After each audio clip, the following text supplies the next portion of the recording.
Who is responsible for paying excise taxes on tobacco products?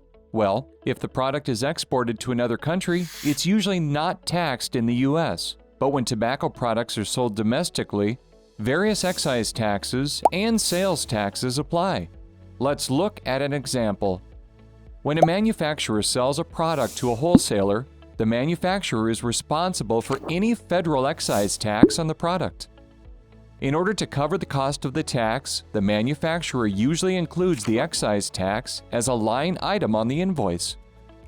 The wholesaler then sells the product to a retailer. The wholesaler has to pay a state and possibly a local excise tax. To cover the cost of the excise tax, the wholesaler usually includes it on the invoice. The retailer then sells the product to the final consumer and charges sales tax on the transaction. The retailer pays the sales tax to the state and local jurisdictions. This supply chain is a common way tobacco products are sold in the U.S. Of course, it doesn't always happen this way.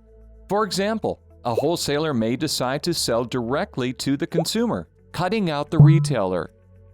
When this happens, all the same taxes still apply. When the wholesaler buys from the manufacturer pays any federal excise tax, just like in the first example.